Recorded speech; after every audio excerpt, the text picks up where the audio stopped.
There's just something addicting about surviving the end of the world, that feeling of being outnumbered, desperate, one mistake away from becoming the next meal to the undead, and surviving the night is pure adrenaline. Zombie survival games are the one genre that let us really experience survival to the best of the genre's ability. Games like Left 4 Dead, Dying Light, and Dead Island put us in the world and let us let loose and use our wits to survive. These are the games that have not only helped in defining a genre, but paved the way for what a zombie survival game could be in all aspects, from crafting mechanics to using parkour to survive. And you can tell the devs put so much care and love into these games and worlds, as they're still popular to this day. But one thing I wanted to clarify, I won't be covering games like The Last of Us or Resident Evil or any live service survival games. So with that in mind, today I wanted to talk about some of the best zombie games ever and why they're so great. Before Dying Light ever took off rooftops and added grappling hooks, Techland and Deep Silver, yeah, the Saints Row guys, they gave us a tropical apocalypse game that was like a dream vacation and your worst nightmare put together. Dead Island is one of those games that got clowned on in the beginning for its jank, but over time, people gradually realized that it was actually kind of really good. The game starts, you're stranded on an island called Banoi, a fictional tropical resort island off the coast of Papua New Guinea. You wake up hungover, confused, and somehow immune to whatever virus is turning people into monsters. But that's your excuse to be the only person running missions, crafting weapons, and mowing down infected in hotel lobbies. The island setting is actually what makes Dead Island so unique. Most zombie games are dark, cold, and grimy, but this one throws you into the sunlight. Bright beaches, blue skies, crystal water, and the smell of rotting corpses right around the corner. But what Dead Island does best is the melee combat. The guns are there and everything, but the main focus is on like bats, paddles, machetes, crowbars, and all that stuff, and it feels super satisfying and very raw.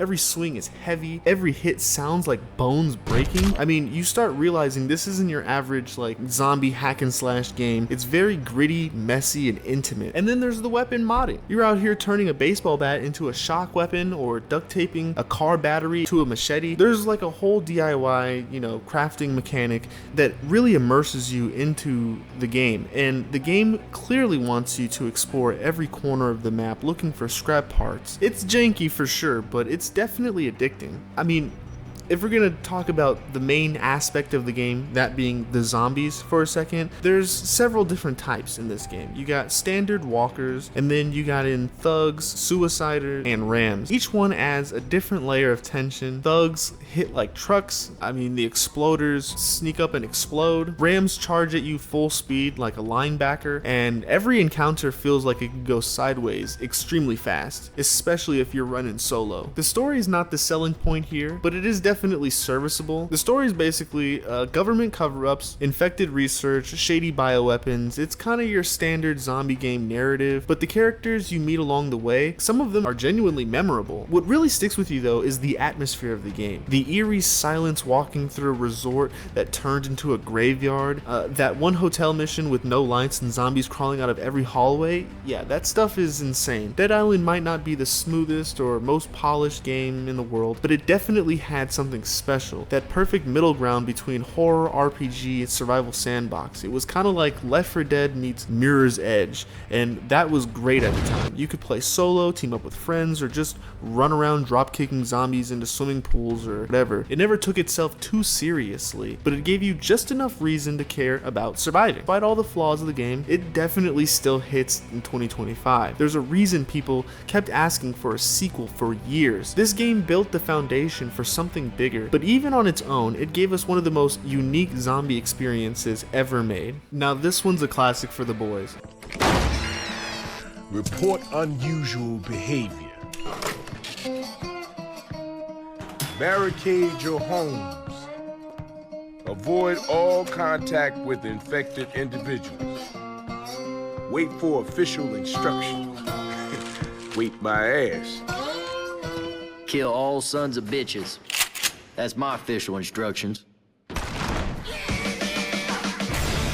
Left 4 Dead 2 didn't just raise the bar, it is the bar. No zombie game, no co-op game, and no shooter from the late 2000s era did it like Left 4 Dead 2. And the fact that people are still playing in 2025 tells you everything you need to know. There's no leveling system, no crafting menus, there's no huge open world or anything like that. It's just you, your squad, and a boatload of zombies. 4 survivors, 5 campaigns, get from one safe house to another while everything in between tries to kill you. It sounds simple on paper, but the execution is flawed flawless. This is the kind of game where every run feels different, not just because of how you play it, but because the AI director, this invisible system that changes enemy spawns, items, and pacing on the fly based on how well or how poorly you're doing. But then there's the special infected, boomers, smokers, hunters, chargers, jockeys, spitters, and of course, the witch and the tank. Each one forces a different reaction out of you. Hear a witch crying and your whole team shuts up like it's a horror movie waiting for the girl out of the ring. The way these enemies interact with the level design and your team's coordination is completely next level, and it completely defined the genre as a whole. This is a co-op game in the truest sense. You can't lone wolf it, you have to stick together, cover each other, share health pack, and you actually have to communicate.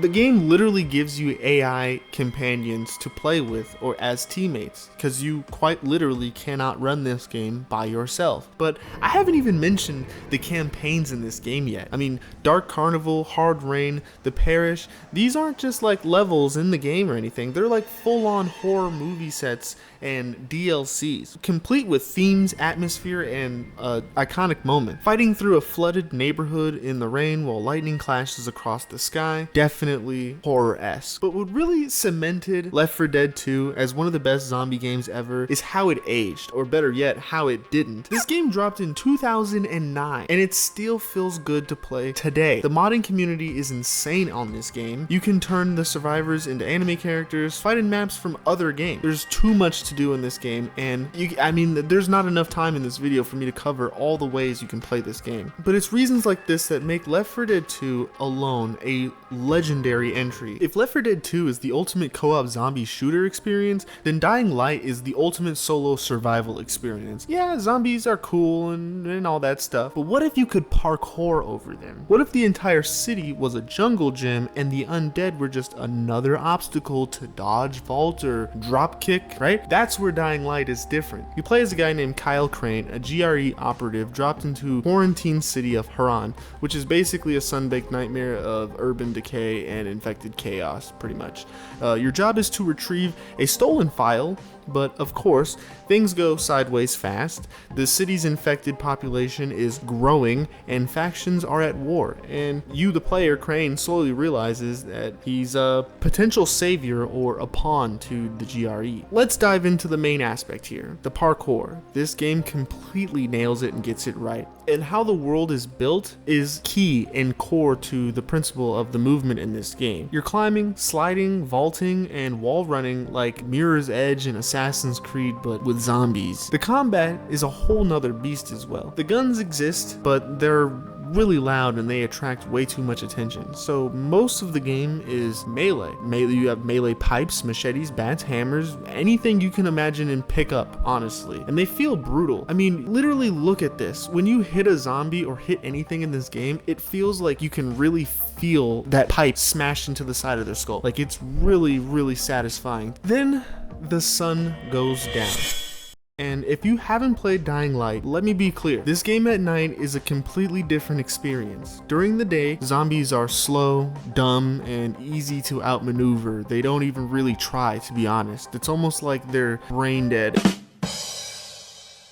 Right? But at night, they become like ultimate freaking predators. They're fast, strong, relentless, and they come at you in waves. You've got volatiles hunting you, UV lights barely holding them back, and pulse-pounding soundtrack reminding you that death is always one corner away. I mean, the whole experience is very adrenaline-based. I mean, you pretty much have to do a lot of the stuff in the daytime because nighttime is just too much. There's way too much going on, and that's where the game really peaks. It's in the adrenaline fueled survival. The game really perfectly encapsulates the anxiety of being in a zombie apocalypse, like perfectly. Then there are the RPG elements, like the crafting skills, survivor, leveling, and all that stuff. You slowly build up a toolkit. By the time you're already kicking zombies through fences and whatnot, it's not about surviving anymore. But the world of Haran is beautifully broken. I mean, there's this mix of Middle Eastern architecture, war-torn streets, and towering slums that make it feel lived in and worn in. Dying Light is one of those rare kind of games that gets scarier the better you get. Not because you're weak, but because the game keeps daring you to go deeper and do more, to venture further at night. take bigger risks, and every time you do, it rewards you with that pure survival adrenaline. It's the perfect blend of horror, action, and open world design, and honestly, easily one of the best zombie games ever made. These games didn't just define a genre, they completely expanded on it. They showed us that zombie games can be more than just mindless enemies and hordes, but they can be the backdrop to stories about desperation, resilience, and straight up mayhem. But if you guys stayed this long, I want to thank you for watching, and let me know your favorite zombie game in the comments. And if you like this video, feel free to sub for more. Peace.